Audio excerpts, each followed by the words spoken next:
Bismillahirrahmanirrahim.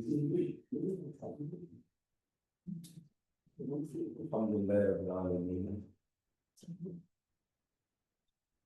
Wa bihi nasta'in ala umuri dunya waddin. Salatu wassalamu ala asyrafil anbiya wal mursalin. Nabiyina Rasulina Muhammad wa ala alihi wa ashabihi wa sallam.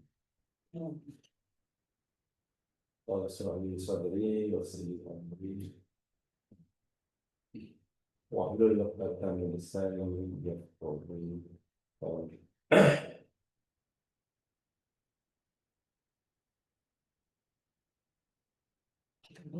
Kita akan teruskan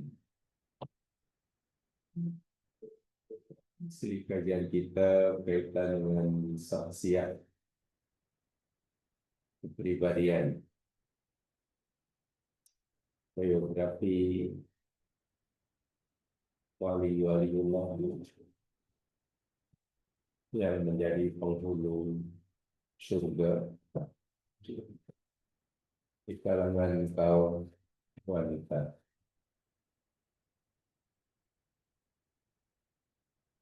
Minggu lepas setelah kita melakukan kajian kita kaitan dengan kepribadian Asiyah binti Muzahim,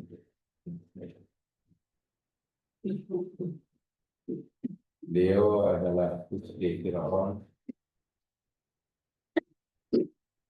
tetapi tidak mempunyai anak dengan Firaun, dari Firaun.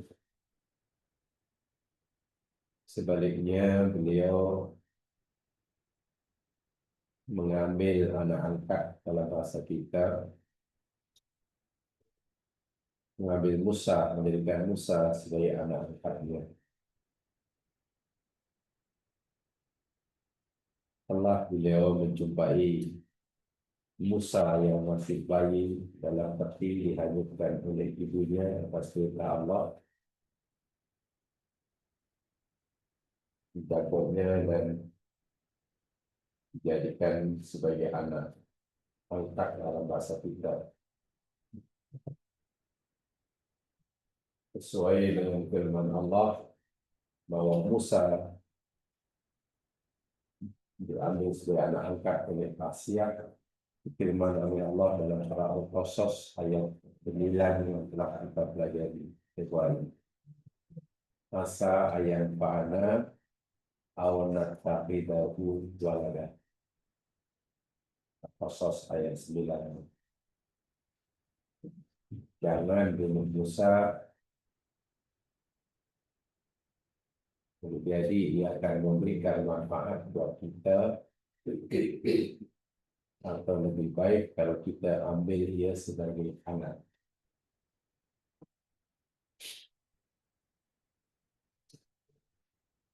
Perlu kita fahami, pada zaman pemerintahan Firaun laknatullah alaihi, semua ramai daripada rakyatnya yang mati syahid, yang masuk surga tanpa hisab. Ini hebatnya. Ramai daripada kalangan rakyat Firaun di bawah kezaliman Firaun mati syahid, masuk surga tanpa hisab. Ini luar biasa. Satu di antaranya tentu Asiyah.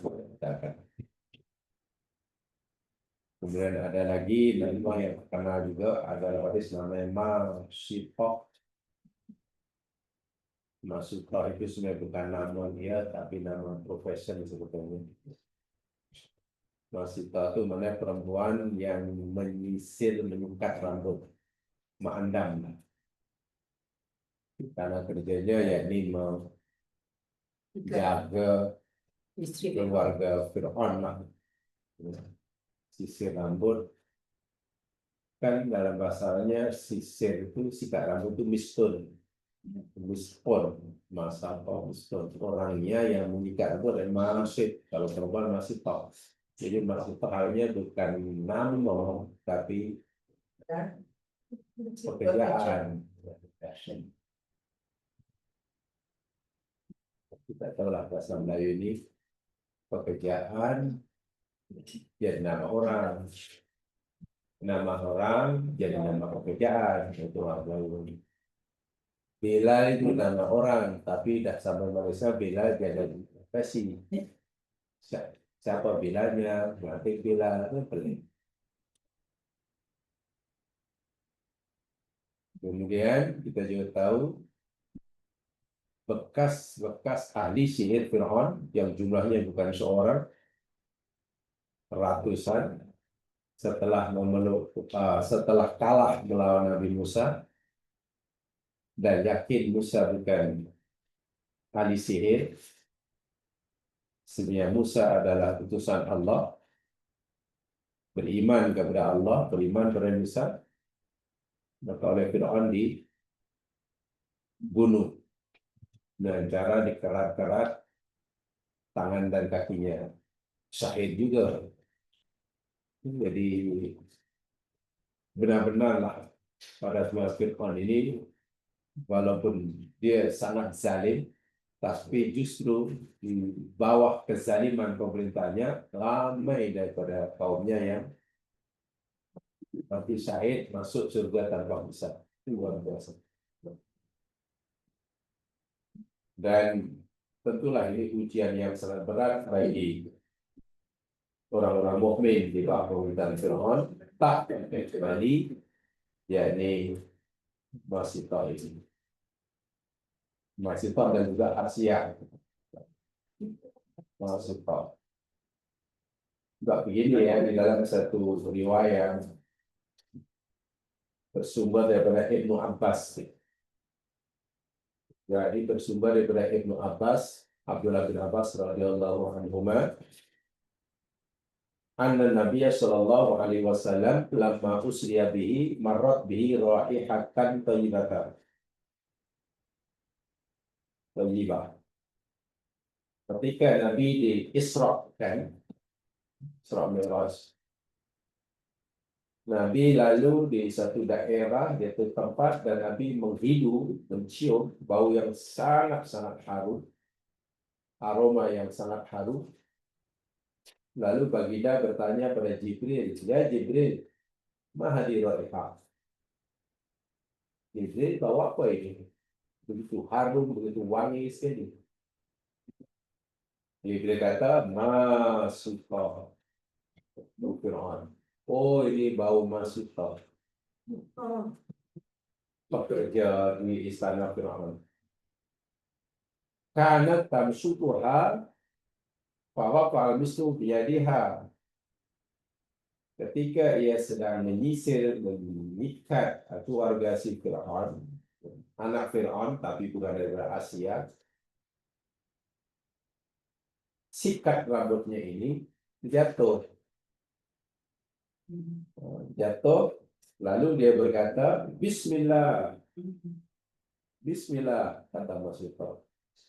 Anak Fir'aun yang disisir, yang disikat rambutnya ini berkata, Abi, ayahku, maksud kamu memuji ayahku. Bismillah mana dengan nama Allah. Jadi anaknya terkejut. Kenapa kamu cakap Bismillah? Kenapa tak cakap ayahku? Bismillah Fir'aun, kan Fir'aun yakini sebagai Tuhan. Tiba-tiba masih tak kata Bismillah ini. Qalat bal rabbik wa rabbu abaik wa rabbu abi. Bismillah, Allah itu Tuhanku dan juga Tuhan bapak kamu. Woi, anaknya lagi terkejut. Jadi Masita tidak mengakui, Masita tidak meyakini Fir'aun itu sebagai Tuhan. Allah yang aku sebut tadi, nak, itu Tuhanku dan Tuhan bapak kamu. Jadi bapak kamu bukan Tuhan. Macam kita juga. Qalat, lalu anak Masita, anak Fir'aun, dikata, ukhbiru bidzalika abi. Kalau begitu aku nak beritahukan benda ini pada para Fir'aun. Rupanya kamu punya Tuhan selain ayah. Kalau Maisah kata, nah, ya, sila laporkan sejarah kepada Fir'aun. Fa'akhbarathu fada'a biha. Anaknya pun beritahu kepada Fir'aun dan Masitah pun dipanggil oleh Fir'aun. Faqala marrabu. Fir'aun tanya, siapa Tuhan kamu, wahai Masitah? Qala Rabbi wa rabbuka Allah alladhi fis sama'. Oh Tuhanku dan Tuhan engkau wahai Fir'aun, yakni Allah Subhanahu wa taala yang menguasai langit dan bumi. Pakai semuanya Fir'aun. Dua senyap-senyap rupanya. Fa'amara Fir'aun bimratin min nuhasin fahmakat wada'a biha. Apalagi Fir'aun pun akhirnya menyuruhlah para tentaranya untuk menyalakan api di satu tempat itu bagi nuhas. Bekas itu terbuat daripada tembaga. Nyalakan api yang sangat panas yang mungkin dengan arang batu ke apa di situ. Dan dipanggil juga anak-anaknya, anak Masitah, faqalat inna li ilaika hajah. Karena jika Masitah tidak mau menarik balik keyakinannya, dia akan dicampak dalam api itu, di dalam api, bara api itu. Masitah tak beri pendiriannya, dan anak pun akan disiksa pun dengan pendiriannya. Hanya Masitah kata, inna li ilaika hajah. Kalau kami campakkan aku dalam api ini dan nanti aku hancur pun, permintaanku satu saja padamu. Wa mahiyah, kata Fir'aun. Apa permintaan wahai Masitah? Qala tajma'u bi'idhami wa idhama waladi fartadha jami'an. Satu ya bila kami. Nanti bila kami dah repot, tulang-tulangku dan tulang-tulang anakku kamu himpunkan, lalu kamu tanam di satu tempat. Itu aja berarti, tak lebih. Jangan dibiarkan hangus. Tulang-tulang tulangku dan tulang anakku kumpul lalu kamu tanam dalam satu tempat. Dari kalangan alaina minahak. Oh, kalau saya itu wahai Masitah, aku akan tunaikan. Kata Fir'aun. Qala fa'ulkiya fa'alqa waladaha wahidan hatta idza kana akhir waladiha qala sabiyan mudhiyan. Lalu dicampakkanlah seorang demi seorang anak Masitah ke api itu. Seorang matilah sampai dalam kawah api. Kawah api seorang. Sehingga ketika anaknya yang terakhir yang masih disusui oleh Masitah, ada bayi yang masih menyusu, murdi itu menyusu, dicampakkan, kata si anak ini, si bayi ini, qala ya umma ittahimi fa inna adzabad dunya ahwan min adzabil akhirah. Hai ibu, wahai ibu, segeralah ibu masuk, melompat, tak perlu dicampak, melompat saja. Tak payah tunggu dicampakkan. Ibu terus sajalah melompat dalam api itu. Tak payah tunggu dicampak. Kata si anaknya tadi, sesungguhnya azab dunia, Bu, itu lebih ringan daripada azab akhirat. Kita dicampak dalam api, paling-paling ya terbakar sekejap, dan itu mati. Selesai. Azab akhirat, neraka kekal. Jadi cepat-cepat ibu masuk. Fakta amat lalu Masitah pun melompat masuklah dalam api itu. Dan ini dihidu rupa-rupanya seolah ketika di alam barzah, Masitah ini mempunyai mengeluarkan aroma yang sangat harum sekali yang Nabi hidup ketika Nabi Isra. Itu di alam gaib. Jadi mereka sudah berada di alam barzah, Nabi di alam basyariah, tapi masih boleh mengesan. Sehingga Nabi bertanya kepada Jibril, bau siapa ini Jibril? Itu bau Masitah. Asia pun nanti akan mati syahid. Ya, sampai nanti misalnya Masitah mati syahid, anaknya mati syahid, bekas ahli sihir Fir'aun pun kerap-kerap dan Nabi Musa. Jadi apa ya? Kezaliman Fir'aun yang mampu Tuhan rupanya tidak mampu menguasai seluruh rakyatnya. Rakyatnya walaupun dipaksa untuk menyembah Fir'aun, mereka memilih untuk menyembah Allah walaupun mereka disiksa dan mati. Di sini ada satu pengajaran, jadi nanti berkaitan dengan apa namanya Asia yang menjadi ibu angkat kalau dalam bahasa kita ya, ibu angkat kepada Musa, tapi sebenarnya ibu yang mengasuh lah Musa. Bahkan nama Musa itu pun, sekalian, bukan pemberian ibu Musa.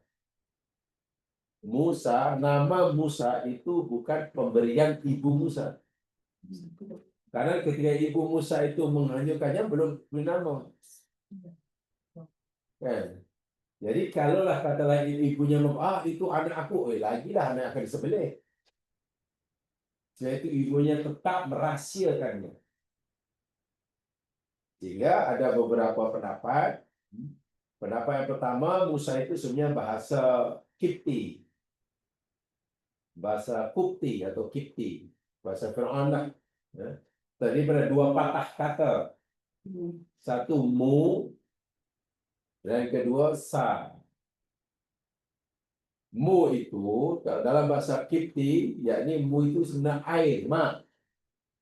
Ma, air. Sin, sa itu yakni syajarah, maknanya pokok. Jadi karena Musa itu ditemukan di sungai, tersangkut di bawah pokok di tebing sungai, lalu apa nama anaknya? Jadi diberikan nama anak itu juga nama sempurna lah. Ini budak berada di sungai, hanya di sungai. Lalu peti itu tersangkut pokok tebing sungai. Jadi dia di bawah pokok sungai, air pokok, Musa. Itu pendapat pertama. Pendapat yang kedua hampir sama, yakni Musa itu bahasa Ibrani, Hebrew. Musa itu bahasa Hebrew, yakni Hibria. Maksudnya yakni Musyiah. Musa itu Musyiah asalnya. Musyiah itu pula makna dia al-muntashalu atau al-munqadu minal ma'. Seseorang yang diselamatkan daripada air. Katalah ada orang hanyut di sungai, lalu diselamatkan. Nah, orang yang diselamatkan daripada tenggelam dalam air itu dalam bahasa Ibrani-nya Musyiah. Nah, jadi Musa. Apalah itu sekadar pengetahuan. Jadi tidak salah seharusnya memberikan nama sempurna seperti tidak salah. Ada sanadnya, contoh Nabi Musa. Nama Musa itu kan dikaitkan sempurna. Sebenarnya maksudnya karena bayi ini ditemukan di air bawah pokok Musa. Karena bayi ini masih kecil, yakni bayi yang diselamatkan daripada tenggelam di sungai, maka dipanggil Musya. Itu dipanggil nama sebenarnya Musya. Tidak salah menamakan itu. Orang lain pun ada juga yang beri nama anak sempurna. Karena ini anak orang Malaysia, keturunan Malaysia, tapi lahirnya di luar negeri, katalah. Lahirnya di mana? Lahirnya di New Zealand. Karena dia anak Malaysia, Mas itu Malaysia, jadi Maslan. Maslan. Itu Dr. Maslan yang dulu pengurusi Planetarium Negara itu kan, Dr. Maslan, perempuan dengan. Kenapa dia Maslan? Ya, karena dia anak orang Malaysia, lahirnya di New Zealand. Dipanggil Maslan. Maslan itu nama sana. Maslan. Itu sebenarnya itu banyak. Jadi tidak salah rupanya karena ada sanadnya. Buktinya Musa itu. Buktinya Musa itu. Jadi kembali kepada Asia, mati syahid menjadi penghuni surga pertama yakni kerana kesabarannya terhadap ujian. Tingkat kesabarannya sangat tinggi sekali ketika berhadapan ujian. Ujian itu yakni ditimbulkan oleh Fir'aun. Asia begitu sabar menghadapi ujian, penderitaan yang dialaminya akibat keimanannya kepada Allah Subhanahu wa taala. Beliau berjemur di padang pasir, tidak diberi makanan, disiksa secara fisikal, tapi tetap saja beriman. Pilih riwayatnya berdasarkan ayat Al-Quran, karena nanti ada background dia, saya bacakan penjelasannya. Ketika Asia disiksa oleh Fir'aun, dan Fir'aun itu suaminya, karena ia beriman kepada Nabi Musa. Gitu, ya. Indama ra'a Fir'aunu tamassukaha bidiniha wa imaniha. Tatkala Fir'aun melihat, mengetahui Asia begitu kuat berpegang kepada agama barunya, yakni meyakini Nabi Musa sebagai utusan Allah, tak berkanjak, ditinggalkan Fir'aun karena dia sudah beriman kepada Nabi Musa. Kharaja 'alal mala'i min qaumihi. Fir'aun keluar menemui malaun-malaunnya. Malaun itu maknanya orang-orang besar yang berada di pusat kekuasaan. Fir'aun itu kan orang besar. Nah, orang kanan kiri yang terdekat itu dipanggil malaun. Malaun. Tapi dalam Quran malaun digunakan untuk konotasi yang negatif. Jadi orang-orang yang dekat dengan orang yang berkuasa yang jahat, malaun. Itu ya orang kanan Fir'aun, namanya malaun. Fir'aun juga mereka lalu berkata, "Mata lamun min Asyah binti Muza'in, fatna 'alaiha al-qaum." Wahai malaun-malaun besar negara, apa yang kamu ketahui tentang Asyah istriku itu? Apa pendapatmu, apa yang kamu tahu tentang Asyah istriku itu? Subhanallah. Malaun semuanya memuji Asia. Tak ada satu pun yang mencela dia. Semua dia orang baik. Akhna itu memuji. Dia menceritakan kebaikannya belaka. Karena memang tidak ada cacat celah. Faqala, lalu Fir'aun, rupanya si Malaun tidak tahu apa yang dimaksudkan oleh Fir'aun. Lalu Fir'aun kata, "Innaha ta'budu rabban ghairi." Okeylah kamu puji Asia orang yang baik, orang yang gini, tapi yang satu perkara yang kamu kena tahu, Asia itu menyembah Tuhan selain aku. Dia punya Tuhan selain aku. Dia tidak lagi mengakui aku sebagai Tuhan. Rupanya dia sudah punya Tuhan lain. Jadi yang Fir'aun jadi bengkak. Jadi bengkak. Faqalu, lalu Malaun pun karena dia menyembah Fir'aun, walaupun asalnya memuji Asia, mendengar Asia tidak lagi menyembah Fir'aun, tapi punya Tuhan lain, yakni Allah. Malaun pun apalagi, karena dia nama Malaun, tukang kipas, uqtulha. Wahai Tuanku, bunuh saja kalau itu asal. Itu cadangan Malaun. Bunuh saja Asia.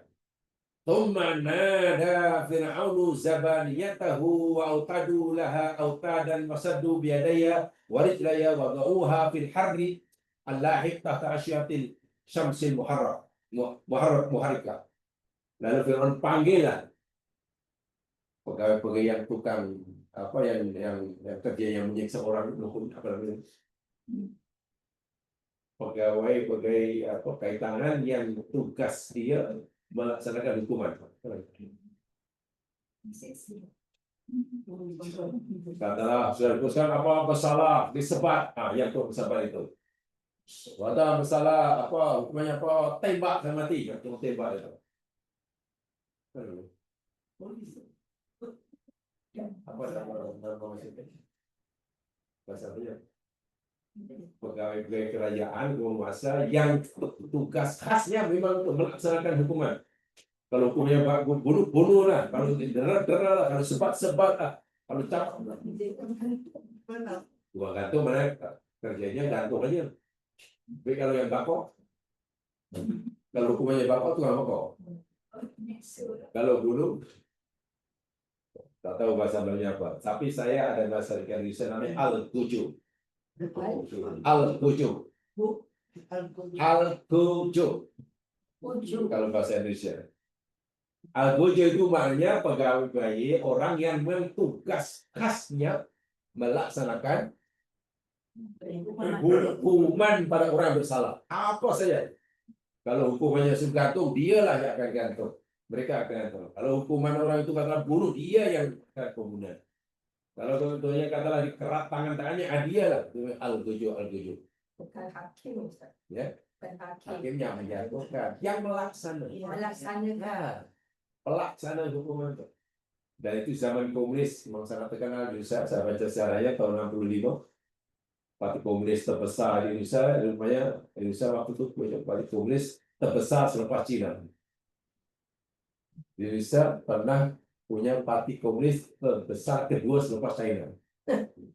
Sehingga nak merebut kerajaan yang perang sudah Indonesia adalah bukan komunis. Nah, itulah yang punya dulu. Komunis sudah ketua yang mengarahkan orang ini salah, orang ini juga banyak jenderal, ada 8 jenderal dicampak dalam perigi, ada yang karat, ada yang jadi Firaun panggil Al-Bujur mereka dia. Kemudian Asia ditambah, diikat tangan dan kakinya, lalu diletakkan di disandangkan pada pokok di bawah terik matahari yang membakar. Wa wadu ala dhahriya sahra, lalu diletakkan di bawahnya itu adalah batu yang dipanaskan, dibaringkan atas batu yang dipanaskan panas di bawah terik matahari, tangan dan kaki diikat. Itu siksaan yang diputuskan oleh Firaun yang perlu dilaksanakan oleh Al-Gojo itu. Wa dhalla fir'aunu yataladdadu bi ta'dibiha wa yadillah. Fir'aun dan malaunnya yakni dengan senang, dengan gembira menyaksikan peristiwa ini. Seronok melihat bekas istrinya disiksa kesakitan seperti itu. Gelak-gelak ya talada itu benar bersenang-senang. Wa fi asna'i dzalika nadarat Asia ila ma indallah.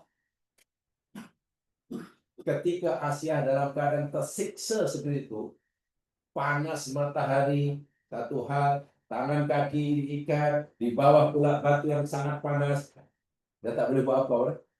Saat itulah Allah perlihatkan, Allah buka hijab sehingga Asia melihat, dapat mengenal apa yang ada di sisi Allah.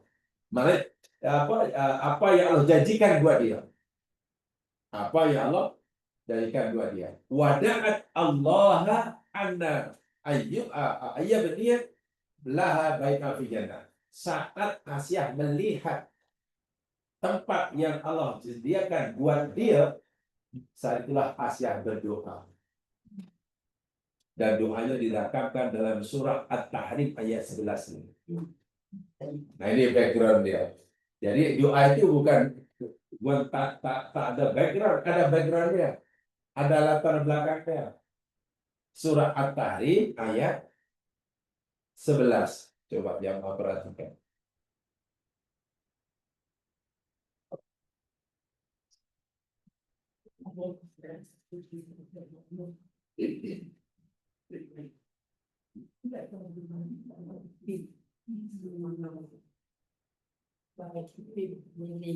Wa daraballahu ada ya? 12. 11. Wa daraballahu mathalan. Ya. Kita tengok dulu ini doa. Doa ini ada dulu. Bila Asia membaca doa ini, wa daraballahu mathalan, dan Allah membuat perumpamaan lilladzina amanu, bagi orang-orang yang beriman. Allah buat perumpamaan agar dicontohi, diteladani oleh orang beriman. Siapakah perempuan yang Allah suruh orang beriman mencontohi jadi teladan? Imra'ata Fir'aun, permaisuri Fir'aun. Asyah binti Muzahim namanya. Orang mukmin hendaklah menjadikan Asari sebagai suri teladan, contoh. Qalat, ketika dia berkata, Rabbi, wahai Tuhanku, ibni li, binakanlah, bangunkanlah, buatkanlah oleh engkau li bagiku, indaka di sisi engkau ya Allah, baitan, sebuah rumah mahligai fil jannati, di surga. Cara lagi. Ketika Asa disiksa dalam keadaan yang sangat dasar, Allah angkat hijab. Lalu Allah tunjukkan tempat yang Allah jadikan buat manusia. Surga lah maksudnya. Ketika melihat tempat yang Allah sediakan itu, Asia berdoa di doanya, wahai Tuhanku, binakanlah, bangunkanlah bagiku di sisi engkau sebuah rumah di surga. Itu satu permintaannya. Permintaan yang kedua, wa najjini min fir'auna wa amalihi, dan selamatkan aku ya Allah daripada Fir'aun dan perbuatan Fir'aun. Jangan sampailah kekuasaan Fir'aun, siksaan Fir'aun mempengaruhi aku. Itu maksudnya. Selamatkan aku. Jangan sampai aku takut kepadanya. Yang ketiga, wa najjini minal qaumiz zalimin. Dan selamatkan aku ya Allah dari kaum yang zalim. Mana pengikut Fir'aun lah, termasuk al-guju tadi. Jadi ini diucapkan pada doa dipanjang oleh Asia, bukan masa Asia soleh. Ketika ia dibakar istilahnya, di atas batu yang sangat panas, terikat tangan dan kakinya, Fir'aun dan malaunnya sedang menyaksikan berseronok menyiksa Asia ini. Subhanallah. Wa kasyafallahu an basiratiha. Usai saja Asia berdoa ini kepada Allah, Allah membuka kasafah an basiratiha, penutup basirah. Basirah itu mata hati, bukan mata kepala. Jadi kasaf itu bila diangkat oleh Allah, mata hati dapat melihat. Jiwanya lah, bukan matanya ya, bukan mata. Fattala'aha ala makaniha fil jannah. Lalu Allah menunjukkan kepada Asia tempat yang dia minta itu dalam surga. Bahasa mudah, saat itu juga Allah kabulkan doa Asia, gitulah. Jadi tidak menunggu masa. Doa Asia yang mohon pada Allah agar Allah binakan tempat di surga, Allah kabulkan saat itu juga. Dan diperlihatkan oleh Allah saat itu juga ketika Asia sedang dibakar, istilahnya hidup-hidup. Ya, di atas batu yang dipanas dibakar, terbakar itu istilahnya. Melihat tempat yang Allah telah janjikan di surga, melihat doanya dikabulkan oleh Allah saat itu juga, apalagi farihat wa dhahikat. Asia gembira dan tersenyum. Gembira dan tersenyum, wajahnya berseri-seri. Dhahikat, ternyata tertawa lah. Wahia tathab apa nama wakana Fir'aun hadar wasat. Sedangkan Fir'aun dan Malaunnya sedang menyaksikan. Mereka dia disiksa tapi Asia wajahnya ceria dan tersenyum. Apalagi Fir'aun kata kepada Malaunnya, ala ta'jabuna min jununiha, wahai Malaunku, tidakkah kamu pelik dan rasa heran bagaimana Asia rupanya gila. Tengok gila. Disiksa tapi tersenyum dia. Ialah Fir'aun melihatnya, gimana itu? Aku siksa dia, aku bakar tapi tersenyum. Kenapa tidak menangis? Fir'aun melihatnya Asia tersiksa. Asia yang tersiksa melihat dia sedang diperlihatkan. Itulah hakikat kehidupan. Jadi tidak semua apa yang kesengsaraan yang kita lihat menimpa orang lain, belum tentu orang yang sengsara itu dia merasakan sengsara. Mungkin dia sedang memiliki kebahagiaan yang luar biasa. Dan ini pernah berlaku. Ini yang dialami oleh Asia, ini yang dialami oleh Masifah, ini yang dialami oleh bekas ahli sihir Fir'aun. Semuanya dalam Al-Quran. Dan itu yang pernah dialami oleh sahabat-sahabat yang mati syahid. Yang hidup melihat itu kematian yang paling menyakitkan, sementara yang mengalaminya inilah kematian yang paling mulia. Sehingga Fir'aun kata, betul-betul gila istriku. Memang tak salah aku siksa dia. Inilah yang kehidupan dia yang sekalian. Ya. Inna nu'adibu wa yatathab. Kita menyiksa dia seperti itu, dia pula malah gelak ketawa. Jadi macam mana nak faham? Mata hati Fir'aun itu buta. Tak nampak apa yang ada di alam yang lebih tinggi. Mata hati Asia celik. Dapat melihat apa yang berlaku di alam gaib. Sehingga sakitnya fisikal, disiksa, dibakar, tidak terasa lagi. Karena apa? Karena hatinya sudah melihat. Begini contoh kecil ya. Ini daripada segi ya kehidupan sehari-hari.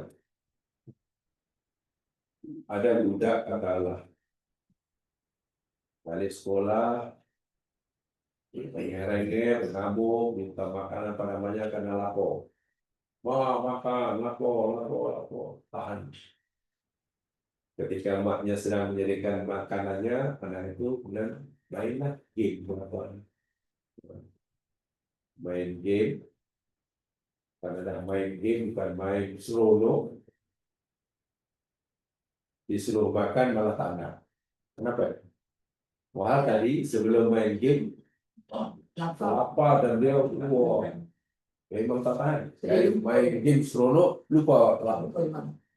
Apa sebab itu? Kenapa? Yang sakit itu apa tadi? Yang rasa pernah sakit itu tadi. Perutnya kan? Ya. Perutnya. Ketika main game tadi yang seronok apa ya? Yang seronok, yang gembira. Jiwanya. Bahagia jiwanya, badannya sakit karena kelaparan. Tengok, sakitnya jasmani itu tidak ada artinya bila jiwa sudah gembira. Itu contoh kecil. Asia jiwanya sudah istilahnya sudah nampak surga, dibakar di gerak-gerak rasa sakit. Jadi cara menghilangkan rasa sakit ujian dunia, jiwa mesti kenal kepada pencipta.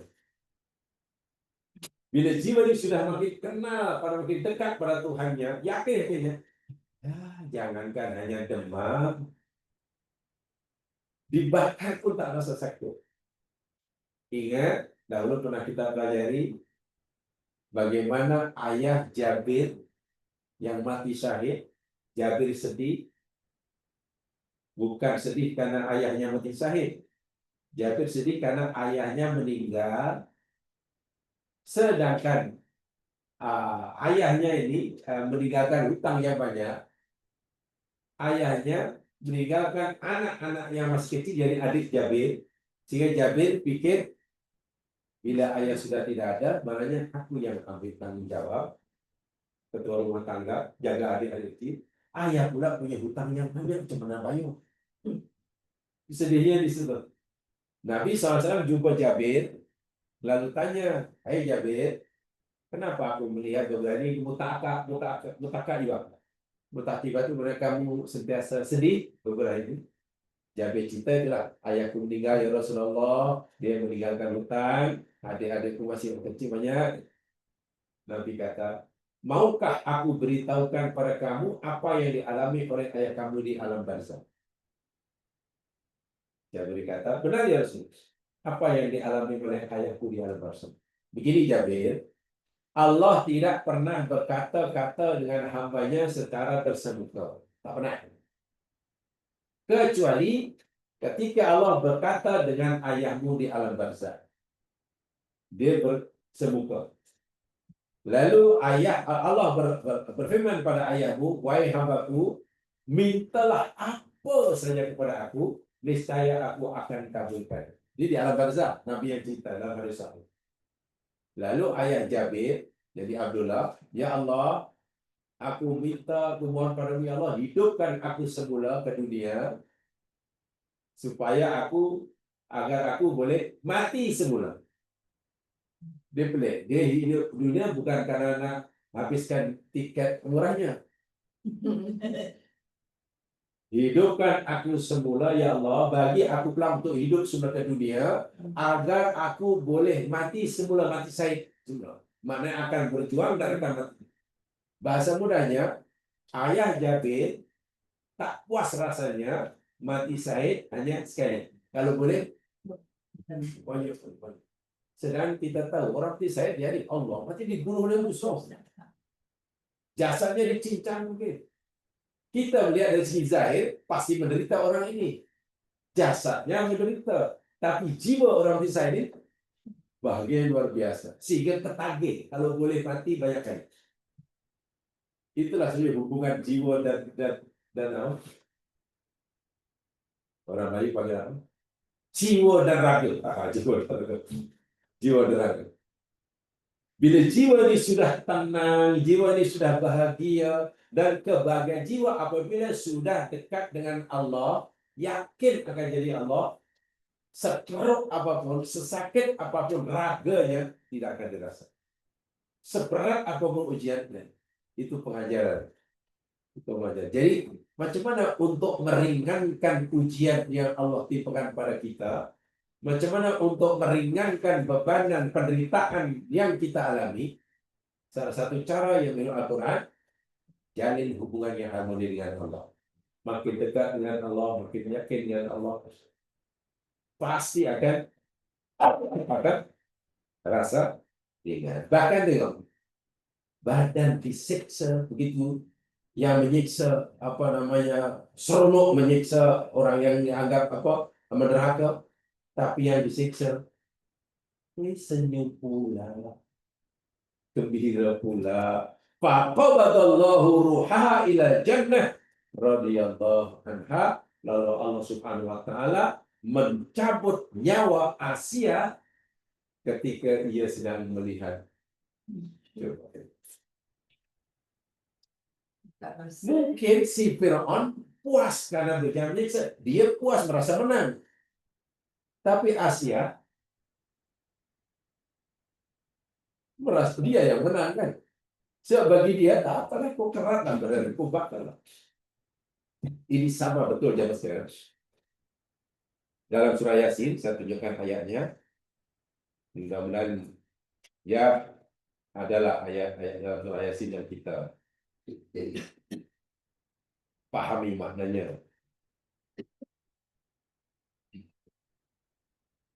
Lihat dalam surah Yasin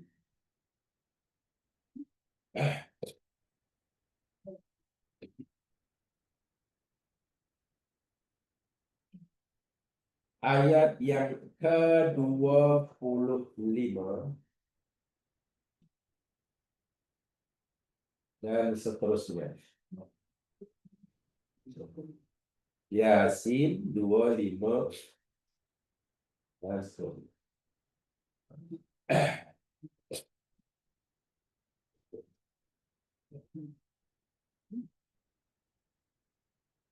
Ini cerita sama dengan Asia. Nah, konteksnya sama. Orang yang beriman, yakin pada Allah, kemudian dia disiksa oleh orang kafir. Jika dia tidak murtad, dia akan terus disiksa. Jika mereka tetap beragama tauhid, mereka akan disiksa. Kisahnya sama. Jadi ini berlaku di negeri Pompei. Rasanya kuat di Pompei, Italia. Jadi, walaupun tafsir lama ini berlaku di negeri Intokya. Rajanya Intokis. Itu di Yunani. Di negeri apa? Apa Yunani? Yunani? Greek. Di Greek. Yunani kalau ini Greek. Yang tamadunnya sudah sangat kuat. Ya, Greek. Tapi pada yang kuat, Dr. Angka memilih ini negeri Pompei berdasarkan penemuan, kajian arkeologi. Kajian arkeologi banyak temukan bukti bahwa kampung yang ditanam oleh Allah karena penuh dengan maksiat itu ada. Kan ada 2 orang utusan diutus ke negeri itu untuk berdakwah. Tapi negeri itu penduduknya menolaknya. Kemudian Allah antar utusan yang ketiga. Itu kan ayat ini bermula daripada ayat yang ke-13 sebenarnya. Wadrib lahum mathalan ashabal qaryah adalah itu ceritanya Allah antar utusan untuk mendakwahkan ajaran Nabi Isa ke negeri Pompei. Mula-mula di antara 2 utusan didustakan. Lalu Allah antar lagi 1 menjadi 3. Nah, di antara 3 itu ada dalam ayat yang ke-14 tuh. Fa'azzazna bitsalitsin. Tapi masih didustakan juga. Kemudian ramai orang yang mendustakannya. Tiba-tiba adalah penduduk seorang negeri Pompei itu. Dia bukan warga kota. Dia orang pinggiran kota, orang kampung lah. Telah beriman. Mendengar bahwa 3 utusan itu akan dihalau, akan disiksa oleh kaumnya, maka orang mukmin daripada desa ini cepat-cepat lari ke itu. Waja'a min aqsal madinati rajulun as'ab. Itu ayatnya. Ayat 20 itu. Ada seorang mukmin datang daripada kampung Aqsal Madinah, itu pedalaman kota. Lalu berdakwah pada kaumnya, bagi pada kaumnya, ya kaum tabi'ul mursalin, kaumku ikutlah utusan ini, janganlah kamu halau dia. Ini utusan dengan kebenaran. Tapi kaumnya bukan menerima nasihatnya, sebaliknya si orang kamu ini malah ditangkap. Bahasa mudanya, awak ni siapa? Awak ni bekas Taparia. Coba nak berdakwah mengingatkan kami bekas Abraham. Itu bahasa mudanya. Kalau 3 orang utusan itu pun ditolak, ini kan pula yang nak beri nasihat hanya orang kampung. Maka dirujak lah orang kampung ini. Betul, akhirnya orang kampung ini ditangkap. Orang mukmin ini dipaksa untuk meninggalkan agama iman. Kalau tidak, mereka akan dirajam, akan dibunuh.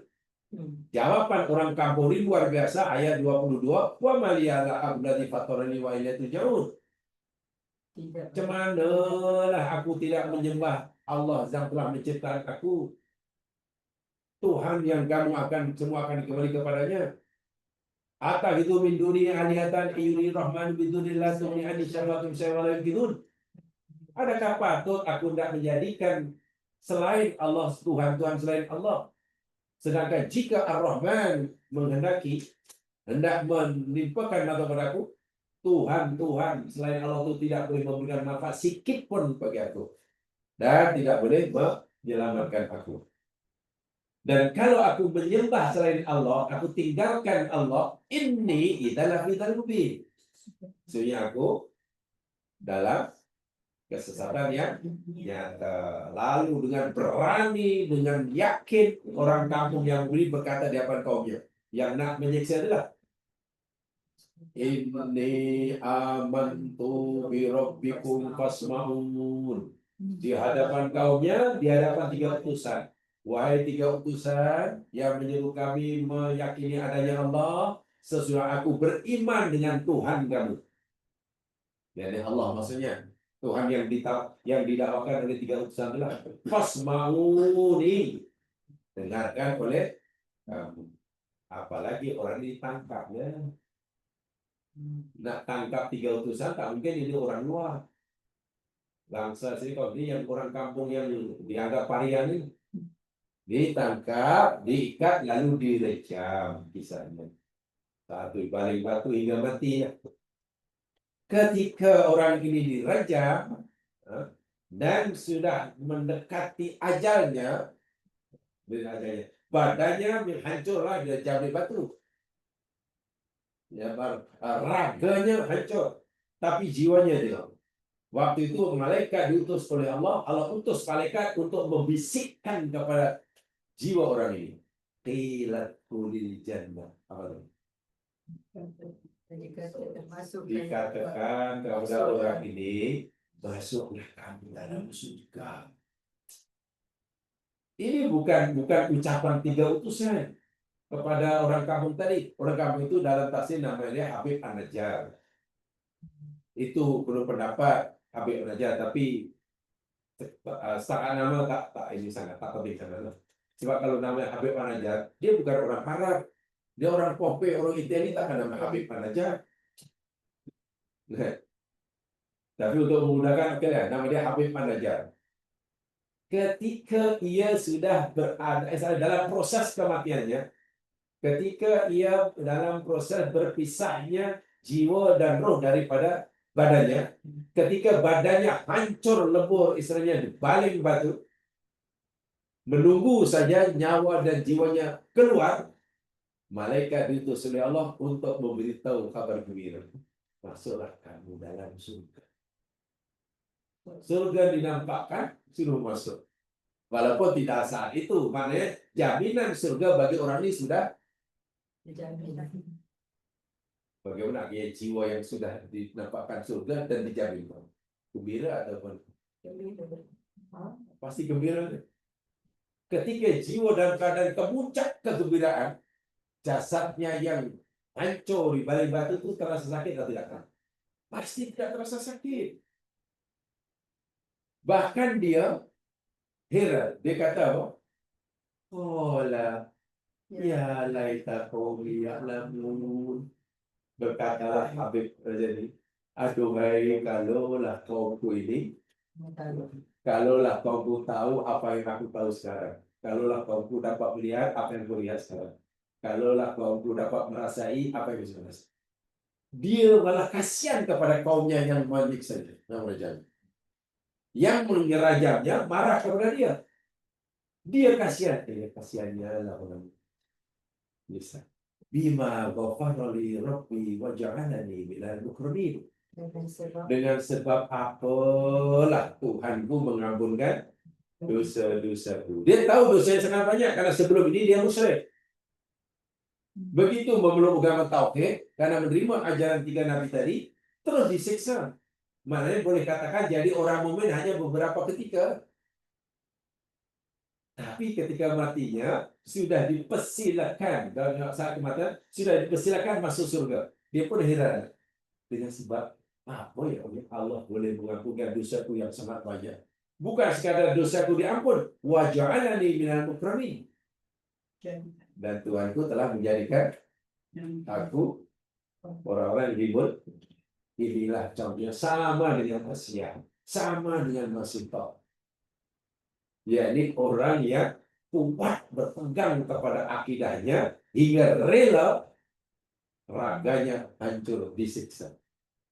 Dan saat itu semua diperlihatkan surga. Jadi jiwanya jumpa Allah tenang gembira, walaupun jasadnya hancur tidak terasa sakit. Jadi rasa sakit atau tidak, berat sakitnya atau tidak, rasa berat atau tidak ujian zahir itu bergantung kepada macam mana jiwa orang itu. Bila jiwa itu makin dekat dengan Allah, makin kuat imannya, makin mengenali Allah, seberat apapun ujian jasmani, ujian zahir menjadi ringan. Kuncinya di situ. Bukan dengan apa namanya ini painkiller. Tadi saya katakan bahwa manusia ini dinamakan manusia karena jiwanya, bukan karena jasadnya. Bukan jasadnya.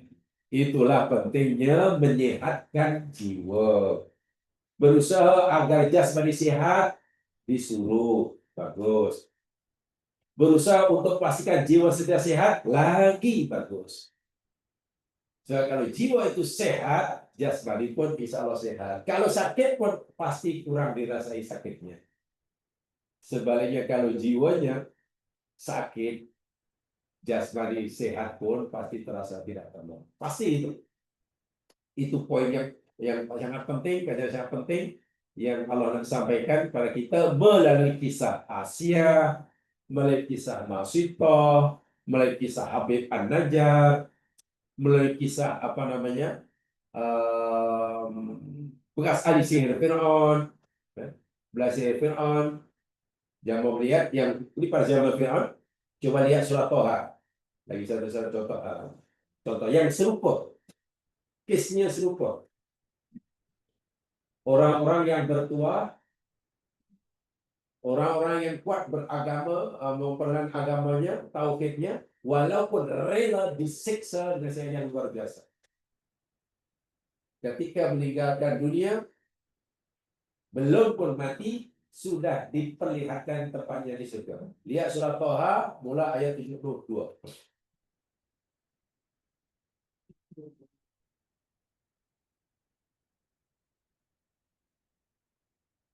Mula ayat 72.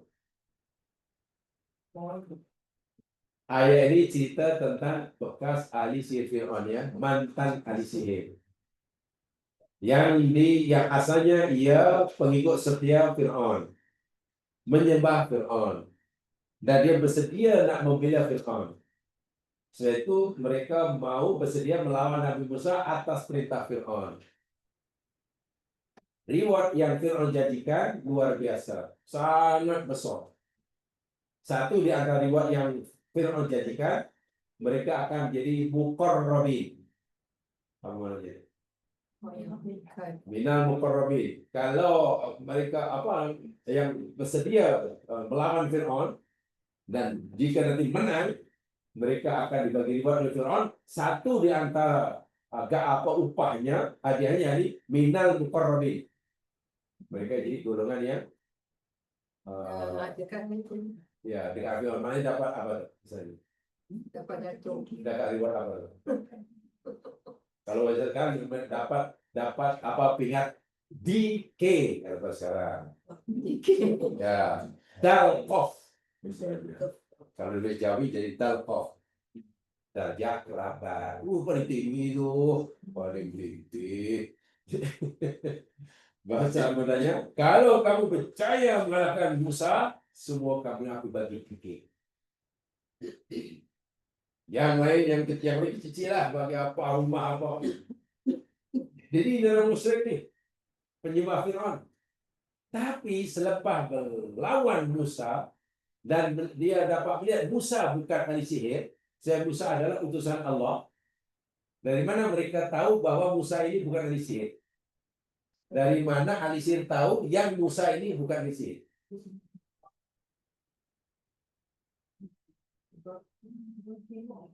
Sebab mereka ahli sihir.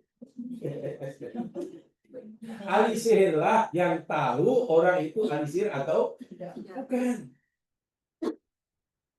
Ahli sihir dijelaskan, campak tali-tali mereka, kan, dilihat, dipandang oleh penonton macam ular. Jadi yang melihat tali yang dicari sihir itu bergerak macam ular itu penonton, bukan ahli sihir. Ahli sihir bila mencapkan tali, tali tetap tali, tak akan berubah apa-apa. Dalam pandangan ahli sihir, tali tetap tali, kertas tetap kertas, pasir tetap pasir, tidak mengubah keadaan. Sebab yang disihir bukan tali, yang disihir ayunan nas dalam ayat yang lain. Wasaharu ayunan nas, mereka mensihir pandangan manusia. Jadi bukan. Sebab itu ahli sihir tidak boleh menunjukkan bakatnya tanpa penonton. Percaya? Tak ada ahli sihir praktis surang-surang dalam bilik. Apa tali apa dibuang jadi ular. Woi, kalau keluar itu takut dilari dia. Oh, kertas tisu kalau kosong jadi duit. Kalau lah kertas duit, kenapa lah buat show di berata dunia? Udah di bilik, duit lagi duit.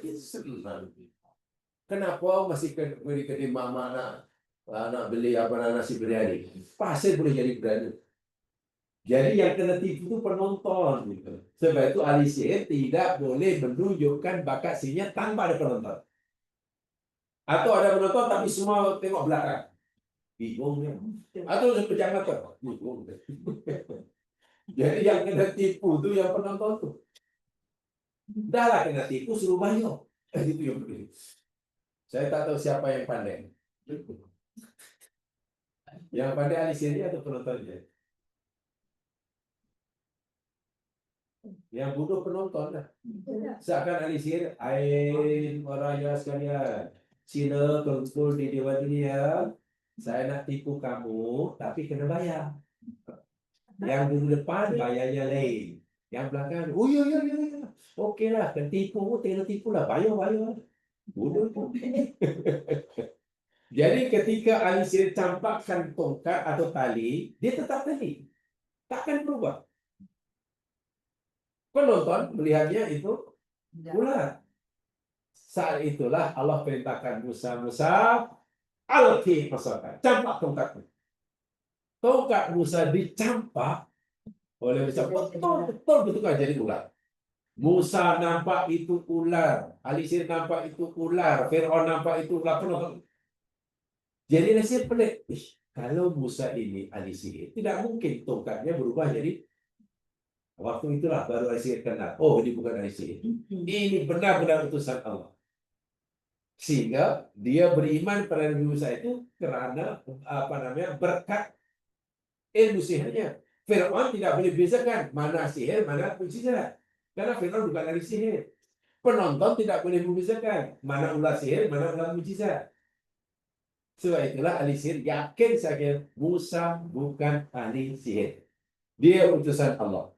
Saat itu dia terus menyatakan keimanan mereka pada Allah dan pada Musa. Di hadapan orang ramai di hadapan Firaun. Wih, malu habis Firaun. Ayam tambatan dia tidak istiharkan jadi mukmin di depannya ditonton oleh rakyat Mesir. Yaumuz Zina. Hari itu namanya Yaumuz Zina. Perang Firaun ini zaman sekarang pelik. Tiap sebulan sekali kalau tidak salah. Jadi ada satu hari yang digunakan oleh Firaun untuk menunjukkan segala kekuasaannya dan kemewahannya. Kemewahan yang dimiliki dipertontonkan kepada rakyatnya. Sehingga rakyatnya semuanya kagum. Ya mungkin kalau bahasa sekarang mungkin sudunya emas lah, garpunya emas, kasurnya emas, macam itulah. Sehingga hari di mana Firaun menunjukkan kekayaannya agar rakyat kagum ini disebut Yaumuz Zina, kurang kata. Hari perhiasan. Hari perhiasan. Jadi ringkas kata, selepas ahli sihir Firaun ini memeluk agama Nabi Musa, diberi pilihan oleh Firaun. Sama ada mereka meninggalkan Firaun dan akan diberikan hadiah yang banyak. Tapi jika mereka tetap mengikuti ajaran Nabi Musa, mereka akan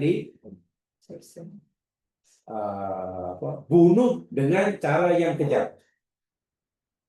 Jadi ada pilihan untuk apa ya? Bahasa mudanya Firaun beri pilihan sama ada mereka nak hidup senang enak atau nak mati dengan cara pilihan tuh. Tapi kalau dia ingin hidup dengan senang enak, tinggalkan imannya pada Allah. Jika ia memilih keimanan, maka kena matilah. Apa kata ahli sihir? Di ayat 72. Qalu, mereka ahli sihir kata, lan nu'thiraka ala ma ja'ana minal bayyinati walladhi fatarana. Mereka ahli sihir berkata, lan nu'thiraka. Lan tidak sekali-kali kami untuk kami tidak sekali-kali kami akan mengutamakan atau mendahulukan engkau wahai Fir'aun. Jangan mimpi kami akan mendahulukan engkau, mengutamakan engkau ala ma ja'ana, atas apa yang datang pada kami minal bayyinat, daripada keterangan-keterangan nyata, walladzi fatarana, dan zat yang telah menciptakan kami. Sekarang begini Fir'aun, kamu suruh kami pilih engkau atau pilih ajaran Nabi Musa. Kami sekali-kali tidak akan memilih engkau dan meninggalkan ajaran Musa. Kami sekali-kali tidak akan terus menyembah engkau dengan meninggalkan Tuhan yang mencipta kami. Ringkas kata, ahli ini kuat dalam iman. Ya, apalagi maknanya secara tak langsung ahli sihir mempersilahkan Fir'aun untuk melakukan apa yang dia nak lakukan. Kalau mereka nak bunuh. Faqdima anta qadir. Cabaran ahli sihir. Faqdima anta qadir. Putuskan oleh engkau wahai Fir'aun apa-apa yang kau nak putuskan. Lakukan saja apa yang kau nak lakukan. Buat saja. Kan kamu ukur kami. Kalau kami tetap beriman pada Musa, kamu nak bunuh kami dengan cara sila, buat ajalah. Buat sajalah. Kami rela. Innama taqdi hadihi al-hayatan dunya. Hanya saja engkau memutuskan atau melakukan ini dalam kehidupan dunia saja. Maknanya engkau hanya boleh kerat-kerat dan potong-potong jasad kami, tapi engkau tidak boleh membunuh jiwa kami. Itulah maksudnya. Jiwa kami merdeka. Kamu sama sekali tidak dapat mempengaruhi jiwa kami, walaupun kamu boleh mencincang-cincang jasad kami. Zahir kami siapa? Kau cincang. Tapi jiwa kami kau tidak boleh. Alasannya, inna amanna bi rabbina. Sesungguhnya kami beriman dengan Tuhan kami. Tujuannya lihat firolana khotoyana. Supaya dia Tuhan kami mengampunkan kesalahan-kesalahan. Dosa kami terlalu banyak Firaun, karena selama ini kami sembah engkau. Dan kami mau dosa kami diampuni Allah dengan cara kami relakan jasad kami kau cincang. Wa ma akrahtana alaihi minasihri. Dan dosa apa yang kau paksakan atas kami daripada melakukan sihir. Kau paksa kami main sihir, melawan Musa, itu dosa. Wallahu khairu wa arqam. Dan Allah itu lebih baik dan lebih kekal. Ganjaran Allah jauh lebih baik daripada tawaran kau jadi dapat dikir. Kau hanya bagi-bagi dikir. Allah jadikan surga. Surga lebih baik daripada dapat tinggal dikir. Siksa Allah di akhirat lebih kekal daripada siksa engkau. Engkau mungkin menyiksa kami, mengerat-erat badan kami sekejap. Tapi siksa akhirat lebih kekal. Kemudian tengok, sempat berdakwah juga di ahli sihir ini. Walaupun baru masuk Islam ni. Saudara baru ni, tapi dah berdakwah, dah pandai semua. Innahu mayyati rabbahu mujriman. Sesungguhnya siapa saja yang datang menemui Tuhannya dalam keadaan berdosa, wahai Fir'aun, siapa saja daripada kita yang datang menemui Allah dalam bila mati dalam keadaan berdosa, fa inna lahu jahannam. Kasihnya baginya Jahanam. Dan bila masuk jahanam ni la yamutu fiha wa la yahya. Tidak mati. Mati pun tidak, hidup pun tidak. Itu siksa neraka. Kalau kami berdosa, karena kami ikut engkau, maka nanti di akhirat kami masuk jahanam, mati tidak, hidup tidak. Sekarang kalau kami tentang lawan engkau Fir'aun, jasad kami engkau cincang, tak apa, paling-paling sekejap. Di akhirat kami masuk surga. Subhanallah. Sebaliknya, wa may ya'tihi mu'minan, dan siapa saja yang datang kepada Allah dalam keadaan beriman, qad amilas sholihat, sungguh dia telah beramal soleh, fa ulaika lahum darajatul ula. Orang itu bagi mereka derajat yang tinggi. ini bahasa ini baru ucap sadar sudah pandai berdakwah. Paham sungguh. Pertanyaan saya, dari mana ahli sihir Masita, Asia, Habib An-Najjar punya kekuatan begitu kuat, hilang rasa takut menghadapi ujian, menghadapi ancaman, disiksa, dicincang badan. Dari mana kekuatan itu dia dapat? Mana kekuatannya? Dari mana dapat? Adakah dia mungkin punya asimat kepal, punya keris, Kalau ada masukan, tabeng sari, iman. Itu saya bilang, orang sudah iman pada Allah, yakin akan jadi Allah, orang akan jadi kuat, sangat kuat, bahkan badannya dicincang pun silat. Tapi kalau iman makin lemah, ya jangan dicincang. Mungkin tersebut pintu pun sudah mengeluhnya 6 hari, menyalahkan Allah luar biasa. Inilah contoh yang subhanallah. Sebab itu dalam agama tajridul iman, mustahil sekali, memperbarui iman. Seperti Bauri, ya, dengan ucap la ilaha illallah, dengan itu kan meningkatkan kenal kita kepada Allah Subhanahu wa taala. Dan iman akan jadi kuat, kata ulama dan sekalian, kalau kita terlebih dahulu kenal betul-betul kenal Allah Subhanahu wa taala. Kalau kita betul-betul kenal, iman kita kuat, cinta kita kuat. Orang berkata, tak kenal maka cinta.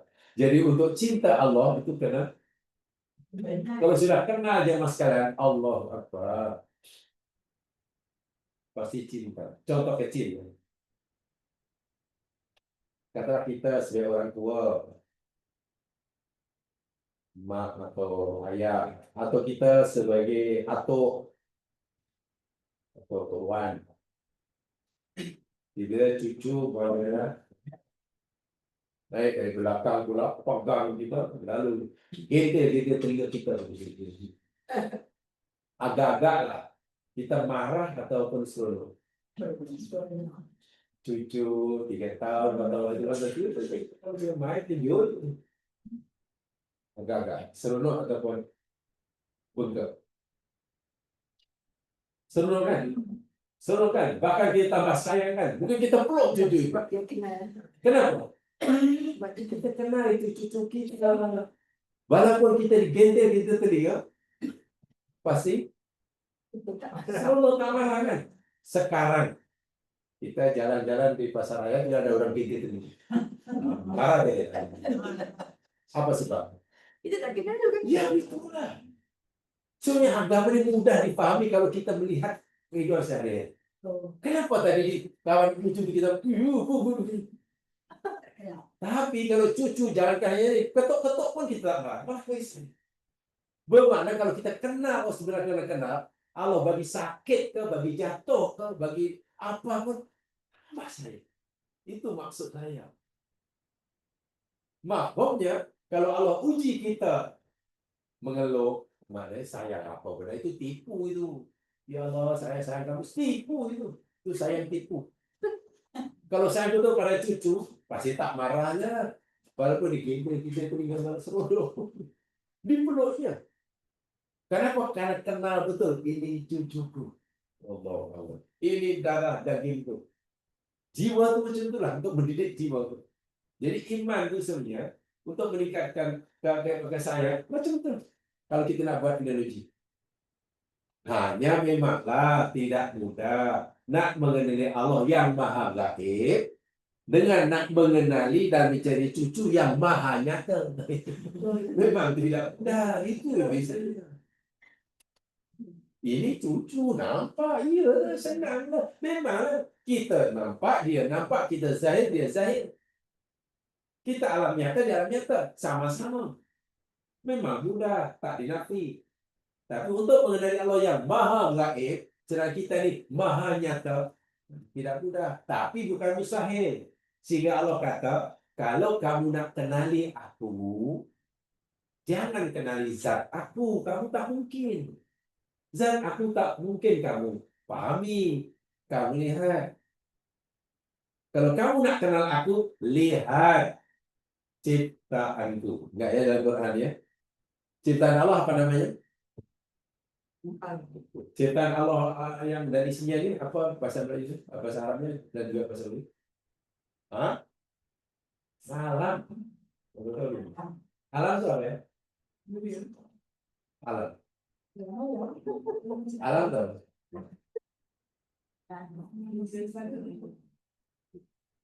Alam itu apa? Saya dicipta oleh Allah, itu namanya alam. Dinamakan alam. Alam itu makna harfiahnya tanda. Alam itu makna harfiahnya bendera. Lalu apa maksudnya? Kenapa bumi langit ini dikatakan alam? Karena itu alamat. Alam dan alamat ini rupanya sama ya, bendera, tanda pengenalan, tanda untuk kita kenal sesuatu. Contoh, kalau kita tersesat katalah di Musdalifah, nah, gerak ke Mina, kita tertinggal hubungan. Karena kita tertidur mungkin jadi bas itu pergi, terjaga, dah tertinggal. Nah, tanya orang, yang ditanya tak paham, yang jawab kita tak paham. Hanya menangis itu. Nggak ada terpisah hubungan kan? KT 27 tak kemana. Dan karena itu dia kemudian tengok sana, tiba-tiba nampaklah jalur gemilang itu berkibar. Bila apa agak-agak apa namanya kesan pertama dalam hati kita ketika melihat jalur gemilang saat kita tertinggal rombongan ini? Ya, gembira masalah. Jalur gemilang itu bagi kita sebagai apa? Itu aja. Sebagai alamat, sebagai petunjuk bahwa di bawahnya itu pasti rombongan kita kan. Jadi kalau kita nak kenal rombongan kita macam susah kan kalau pakainya sama kan? Pakaian sama, tulis semua macam mana? Oh, ada bendera mana? Bendera itu bahasanya alam. Kalau kita nak kenal rombongan, mana rombongan sama lagi jauh pula dari tempat itu. Nah, alam ini kita ini namanya alam. Alamat untuk kita kenal yang menciptanya. Itu cara nak mengenal Allah tuh melalui alam ciptaannya. Diri kita. Sehingga dalam Al-Quran banyak sekali. Tidak kemudian langit bagi ditinggikan, hujan diturunkan, pokok ditumbuhkan. Itu puluhan dalam Al-Quran. Menyuruh kita mengenali ciptaan diri kita. Kalau kita kenal itu dan kita tahu kata lampau, mungkin ya pokok itu tak ada. Walaupun ada kehidupan, tapi tak ada keinginan, tak ada kemauan. Tapi macam mana yang pokok itu boleh buahnya manis, padahal tak ada keinginan untuk manis? Siapa? Maknanya pasti ada yang menciptakannya. Itulah cara mengenal Allah. Jadi semakin jauh kita tafakur, semakin kenal Allah. Sehingga orang Ulama kita dahulu kata at-tafakkuru fi khalqillahi ibadatun mahjurah. Tafakur memikirkan tentang ciptaan Allah itu ibadah yang sudah lama ditinggalkan oleh orang Islam. Dan itu rugi besar. Sholat ibadah ada orang masih buat. Haji ibadah ramai orang buat. Baca Quran ibadah ramai orang buat. Tapi berpikir memikirkan ciptaan Allah itu ibadah yang sudah lama orang meninggalkannya. Wah, itu ibadah yang besar. Sehingga tingkat kenal kita pada Allah ini menjadi tak setinggi mana. Kalau nak kenal Allah, kaji ciptaannya. Bila kita sudah kenal, pasti rasa sayang, ya Allah, ya Tuhanku. Aku makan tadi, makan macam-macam. Ada 7 makanan yang aku makan dalam perut.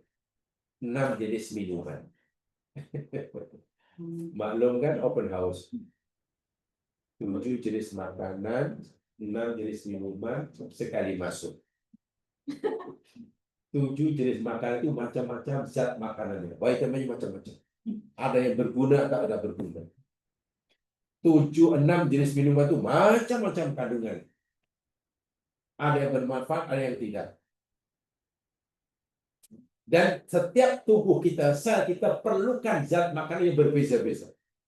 Masuk dalam kilang perut, kita tidak dilibatkan. Kita hanya tidur. Perlu bekerja dengan otomatis. Before nanti tapisnya, vitamin diasingkannya, zat makanan yang dialihkan seluruh tubuh sesuai dengan keperluannya. Yang tak guna dibuang. Takkan tak nampak Allah sayang seperti itu. Kan? Sedangkan ada orang belanja itu pun kita terima kasih ya 6 hari. Terima kasih jawab belanja, terima kasih. Baru dibelanja kawan sekali, terima kasihnya 6 hari. Ini Allah hari-hari setiap saat. Takkan tak ada rasa.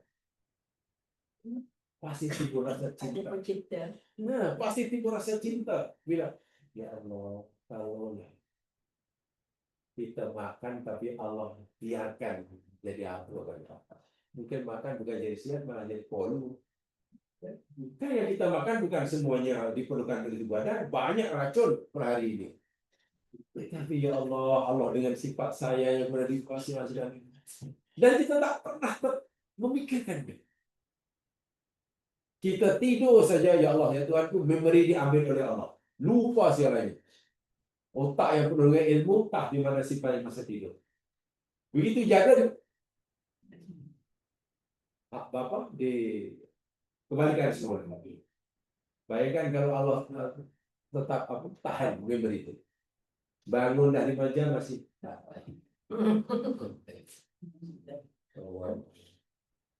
kalau kita lihat, betul ya Pak, mengkaji alam semesta itu akan menimbulkan kenal Allah dan cinta baru. Orang tak percaya Allah. Kaji tentang mata, keajaiban bulu mata, keajaiban air mata, keajaiban ayat liuk Allah. Padahal kita tak merasa itu nikmat yang sebenarnya, yang tanda bahwa Allah sangat menyayangi. Kalau dengan itu kita masih tak kenal orangnya. Banyak adalah orang berjasa. Dialah yang buatkan jalan raya tempat kita. Ada orang kaya raya itu buatkanlah bus stop, dia buatkanlah jambatan, dia buatkanlah itu. Tiap minggunya dia bagilah jamuan makanan di balai raya. Mana jasa dari orang ini sangat hebat. Dari kan dah bertahun-tahun, tapi orang kampung tak kenal siapa dia, pelik. Atau kalau tidak ada keinginan untuk siapa yang begini, siapa yang buatkan bus stop ini, siapa yang buat jamuan ini. Kalau tak ada keinginan untuk kenal itu, saya terbosankan orang kampung. Wahab selama ini dia menikmati jasa baiknya kan. Jadi cara mengenali Allah itu melalui ciptaannya. Bila kita sudah kenal, insya Allah cinta. Bila cinta, nanti Allah jentik telinga itu dah tak rasa sakit dah. Ibarat cucu getir-getir, malah senyum-senyum. Seperti mana Asia, ketika disiksa itu ujian yang luar biasa. Tapi karena Allah sudah menyayanginya, senyum saja. Hatta Firaun pun yang tak reti apa agama ini, isinya dianggap sebagai orang pelik. Ada orang sakit senyum-senyum. Nabi Ibrahim, katakanlah Nabi Ibrahim ini hidup pada zaman sekarang. Katalah Nabi Ibrahim hidup pada zaman sekarang dengan keluarganya, dengan budaya nilai masa yang dipakai sampai sekarang ini. Hidupnya yang serba kebendaan, serba gaya hidup yang hedonisme, yang memuja segala-galanya. Dan Nabi Ibrahim kata hidup sekarang meninggalkan istri dan anaknya di tengah padang pasir tanpa bualan apa-apa. Dan masyarakat tahu agak-agak apa kata mereka terhadap Ibrahim. Suami yang bertanggung jawab atau suami yang kurang ajar. Apa kata masyarakat terhadap Hajar yang ditinggalkan? Komennya.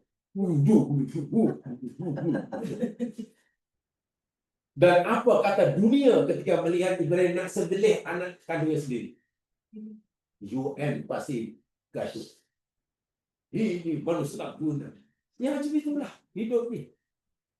Karena memang sudut pandangnya berbeza. Bila orang sudah kenal Allah, sudah kenal dengan cinta Allah, sering kali perbuatannya, sering kali pilihan hidupnya ini ditertawakan oleh orang. Dianggap orang tak betul. Tapi jangan sedih, jangan kecewa kalau ditagih orang. Yang penting Allah tertawa, sudah. Yang penting Allah tertawa. Ditertawakan orang tak ada masalah. Dan memang begitulah, orang makin tinggi imannya, makin halus jiwanya, sering kali pilihan hidupnya akan diajak oleh masalah ibu. Kalau akulah jadi Hajar dan lama kita cerai. Tiba-tiba pula ada orang berdakwah, wahai manusia sekalian, contohilah, wahai kamu suami, contohilah Ibrahim itu. Ada suami yang boleh. Kalau Ibrahim hidup pada hari ini. Itulah sebenarnya cabaran beragama itu di situ tuh ya. Poin yang penting dalam agama. Ya, sebab kalau kita renungkan ya sekalian, sholat 5 waktu sudah bilang, sudah lakukan dengan baik. Sholat sunat, alhamdulillah. Puasa Ramadan tak punya hutang. Puasa sunat sudah, haji sudah, baca Quran sudah, baca Quran sudah. Tapi kenapa ya ibadah-ibadah itu macam tidak memberikan impak dalam jiwa kita bila diuji? Kenapa bila diuji masih bingung, masih? Wah, nanti akan dinilai oleh Allah bila orang jumpa Allah dalam Al-Quran. Yauma la yanfa'u malu wala banun illa man atallaha biqalbin salim. Pada hari di mana tidak bermanfaat anak, pinak dan harta benda kecuali mereka yang datang menemui Allah dengan membawa qalbun salim. Sholat alhamdulillah sudah. Kenapa ya sih? Kuat gaduh, kuat mencarum. Apakah ada proposal sholat yang rajin itu diterima jika hati kita masih kuat gaduh, kuat mencarum? Bukankah sholat itu Allah kata, aku suruh kamu sholat supaya kamu sentiasa ingat aku, supaya kamu boleh mencegah faksa dan munkar. Kenapa ya? Sholat rajin, faksa dan munkar, istiqomah. Jadi mesti ada yang tak betul dalam beragama orang Kristen. Sedangkan Asyahnya sekalian, boleh dikatakan belum puasa, sholat belum, haji belum, Asyah ini belum punya haji. Jadi tak payah ditambah hajah Asyah, tak payah. Belum puasa. Bekas dari Fir'aun lagi lah dasar. Tengah pagi melawan Musa. Kemudian kalah. Tengah hari atau zuhur meninggalkan Fir'aun, memeluk agama Nabi Musa mengisytiharkan. Diugut oleh Fir'aun. Bila tidak mencabut, menarik balik, dia akan disiksa, dikerak-kerak tangannya kan. Kemudian dikeras, mungkin berapa lama agaknya jarak masa antara ahli sihir beriman dengan dikerak-kerak badannya. Atau agaknya berapa lama ahli sihir ini sempat menjadi orang mukmin sebelum dikerak-kerak? Sekejap ya. 3 tahun? Tak. Ya. 3 bulan? Ya pasti dalam hitungan hari kan? Bukan hitungan jam. Tengok. Jadi mukmin hanya dalam hitungan jam. Solat belum, zakat belum, haji jauh sekali. Apa amalan yang dibuat? Belum ada. Boleh katakan amal-amal syariat belum ada. Tapi dia mengorbankan, menjual raganya, dunianya untuk membeli akhirat. Dibuang, dijual. Dan mati ketika ia sudah itu. Terus Fatimah di akhirat tak payah tanya malaikat. Malaikat pun sekian tanya. Ini mati saya kalau. Orang mati saya ini malaikat tak tanya ya Ustaz. Ya turun dari jannah biberi pengorbanan terbesar seorang mukmin yang akan mendapatkan ganjaran terbesar pada Allah, yakni orang yang sanggup mengorbankan apa saja untuk mempertahankan imannya. Itu paling besar sekali. Kalaulah iman itu perlu dipertahankan dengan mengorbankan harta, ya mengorbankan hartanya. Kalau dengan jiwanya, ya jiwanya. Dalam bahasa mudah, dunia dan isinya, sekadar hari itu pemberian Allah. Betul? Dunia dan isinya itu pemberian Allah. Termasuk jasad kita ini pemberian Allah kan? Kesehatan pemberian Allah. Pemberian Allah ini tujuan hidup ataupun keperluan hidup? Pemberian Allah, makan, minum, rumah, kerja, itu keperluan hidup atau tujuan hidup? Tujuan.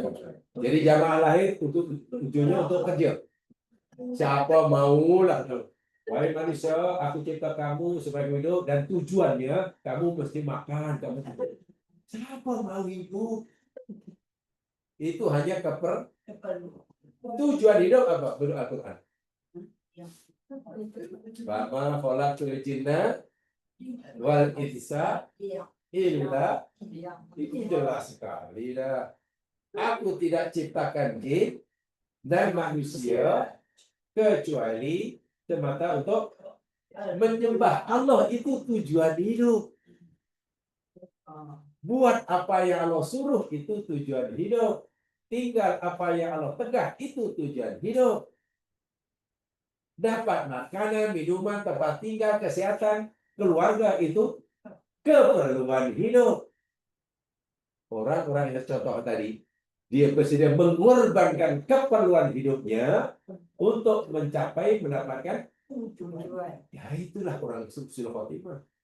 Tetapi kalau dibalik, mengorbankan tujuan hidupnya untuk mendapatkan keperluan hidupnya, menyembah Allah, patut melaksanakan perintah Allah itu tujuan hidup.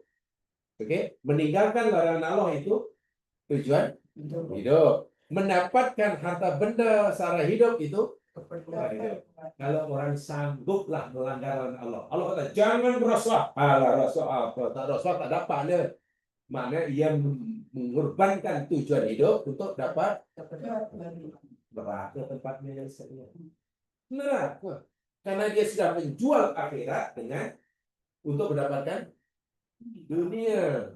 Orang-orang tadi yang kita pelajari tadi, dia telah menjual dunia untuk mendapatkan itu sebenarnya prinsip agama. Menjual dunia. Maksudnya dunia dikorbankan asal jadi mendapatkan akhirat. Itu maksudnya. Dalam keadaan seperti itu orang mesti memilih. Tak boleh pilih dua-duanya, mesti pilih satu. Contoh ahli sihir Fir'aun, hanya pilih satu aja. Nak hidup atau nak mati. Kalau dia mati karena mempertahankan imannya, surga jawabannya. Tapi kalau takut mati, takut cincang, ya tinggalkan dalam dan menjual akhirat. Dalam garis itu mesti pilih. Asia ada 2 pilihan. Masih toh 2 pilihan. Alisir ada. Dan karena itulah maksud. Jadi poin yang di situ beragama ini. Beragama. Dan itu dia katakan paling berat bagi yang belum kenal Allah. Itu betul. Kita yang mungkin belum mengenali, belum mencintai, itu sangat berat. Tapi bagi orang-orang seperti Asia, dah sangat kenal, sangat cinta. Jadi alah. Sekejap banyak cinta. Ya. Sekejap dia cinta. dan meski masa Asia Mesir sebelum Nabi Musa berada di Mesir atau dia keluar dari Mesir atau pesan pada Nabi Musa Masih di Mesir karena Nabi Musa keluar dari Mesir, jadi ketika ia baru balik daripada pengembarannya di Madian. Kan ingat ya, Nabi Musa remaja membunuh dengan tidak sengaja kaum Fir'aun, putih kan. Lalu di Fir'aun telah mengeluarkan satu hukuman, tangkap Musa hidup atau mati. Musa dapat nasihat daripada orang istana yang sayang pada Musa. Musa pun lari. Itu 10 tahun Nabi Musa meninggal Mesir di Madian. Sempat kawinlah dengan anak Nabi Suhaib. Dan mas kawinnya sangat mahal. Mas kawin yang perlu Nabi Musa. Jadi bekerja selama 10 tahun dengan calon pak mertua tanpa upah. Upahnya itulah. Itu bisa lihat mas kawin termahal. Ya, maklum anak Nabi mahal. Selepas 10 tahun balik ke Mesir, niat dan tujuan besar hendak berjumpa dengan keluarganya. Karena belum jadi nabi. Belum jadi nabi itu. Nah, sebelum sampai Mesir, di Tursina dipanggil oleh Allah. Kan? Dilantik jadi nabi di kaki Tursina. Jadi Nabi Musa ini dinobatkan jadi utusan Allah, bukan di majlis resmi. Tak ada penonton. Pakaian Musa pun bukan pakaian yang spesial, tak ada MC, tak ada pukul gong. Itu duniawi semata-mata. Sehingga ke Mesir tidak lagi tujuan untuk jumpa family. Sebab Allah kata, "Idhab ila Fir'aun." Musa, karena aku dah latih kau jadi nabiku, utusanku, ini mukjizat, dan tujuan misalnya jumpa Fir'aun, down. Nah itulah, waktu itulah ada yang beriman, termasuk yang beriman, yakni Asia. Dan selepas dah kemuncaknya, Fir'aun dah membuta tuli. Nabi Musa pun sudah macam-macam caranya. Lalu Allah perintahkan Nabi Musa untuk menyelamatkan Bani Israel, bawa keluar dari Mesir secara beramai-ramai melalui jalan laut kan. Itu kemuncaknya. Jadi panjang itu ceritanya itu. Panjang. Tapi Quran menceritakan yang seperti poin-poin yang tertentu. Jadi kisah Musa jangan lupa di sana ada wanita kekasih Allah. Paling tidak ada dua yang disebutkan. Satu sebut Quran, satu sebut hadis. Dia sebutkan namanya Asia. Dia oleh hadis namanya Masifah. Dia ada dua. Itu perempuan yang luar biasa. Dan Nabi, bahkan Nabi kagum ketika Isra melalui selau tempat dan terhidu arwah yang sangat wangi. Nabi terkejut, ini mesti bukan manusia biasa. Jibril memberitahu, itulah Jibril. Artinya masih toh yang sudah berada di alam barzakh, kan? Nabi masih ada di alam basyariah, kan? Ya. Tapi Allah kalau ikut surah Al-Isra, linuriyahu, kami hendak memperlihatkan. Sehingga benda itu sebenarnya Nabi tak boleh melihat karena Nabi di alam basyariah. Mereka di alam barzakh, mana boleh melihat? Lain alam. Tapi Nabi boleh melihat karena Allah kata kami memperlihatkan. Sebab Allah perlihatkan sehingga Nabi dapat melihat, dapat merasakannya. Itu dalam peristiwa Isra. Adapun ketika Nabi Mi'raj, Allah tak kata kami perlihatkan. Tak ada. Dalam peristiwa Mi'raj, Allah berkata dalam surah An-Nabi, lalu dia melihat ayat kami. Bisa tuh kalimatnya tu. Dalam peristiwa Mi'raj, dia melihat ayat kami. Dia itu dia Rasulullah. Dalam peristiwa Isra, kami memperlihatkan kepadanya. Sama atau serupa, memperlihatkan dengan melihat.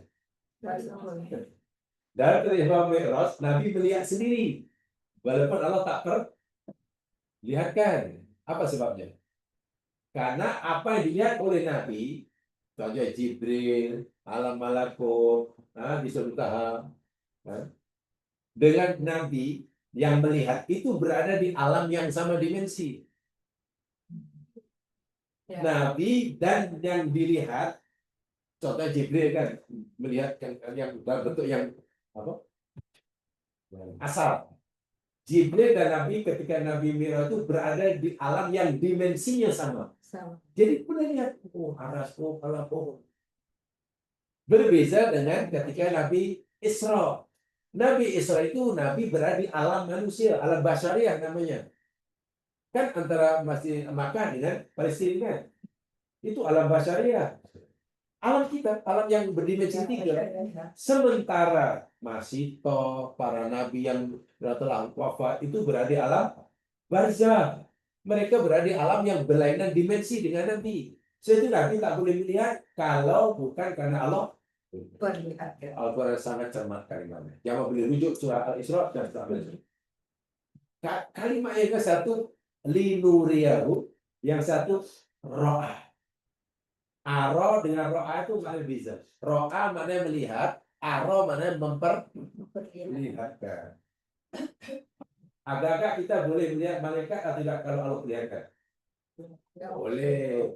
Kalau Allah memperlihatkan, boleh. Agak-agak kita boleh melihat jin atau tidak kalau Allah perlihatkan? Atau jin memperlihatkan dirinya pada kita? Boleh. Walaupun berbeza alam.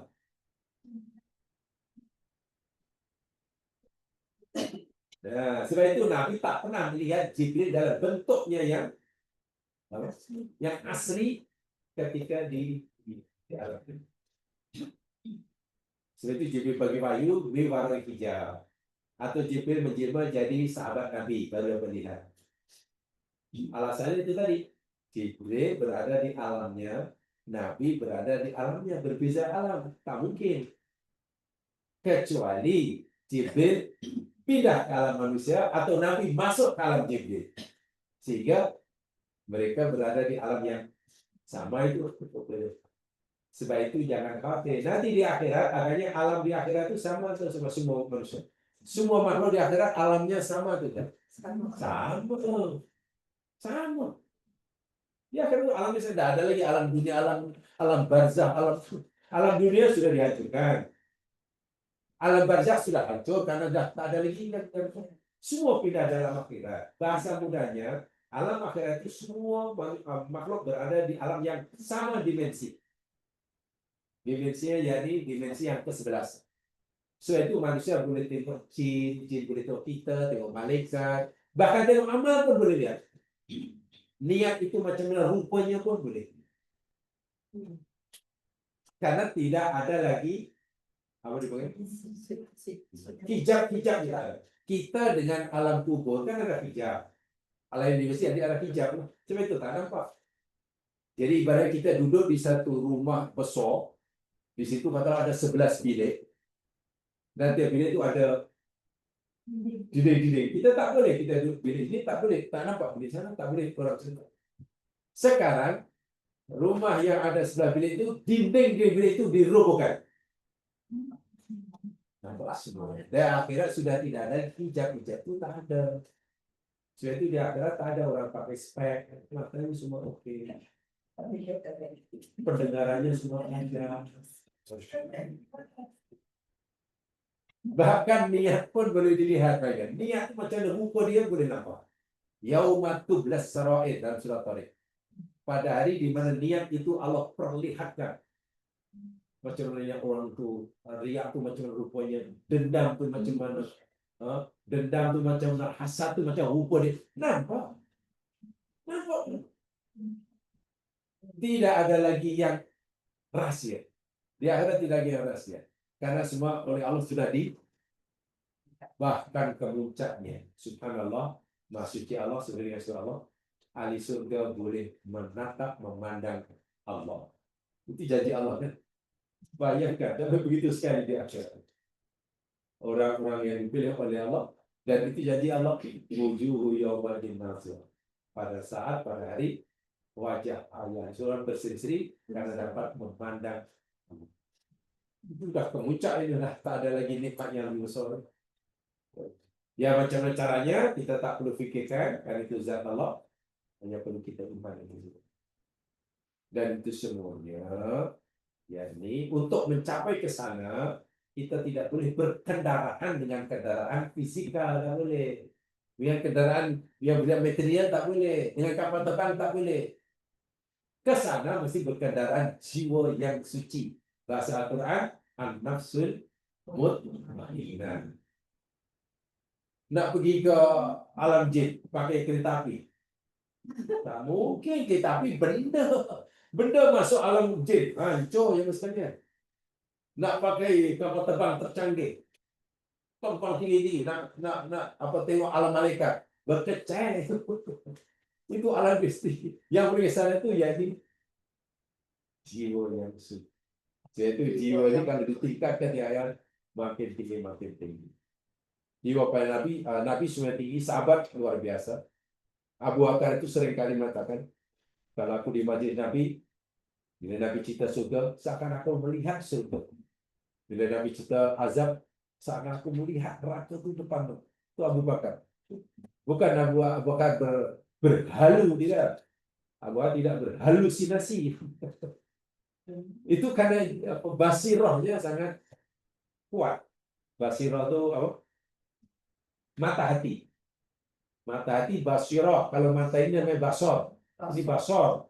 Ini basirah. Dan yang di dalam itu lebih tajam melihatnya kalau dah terbuka hijabnya.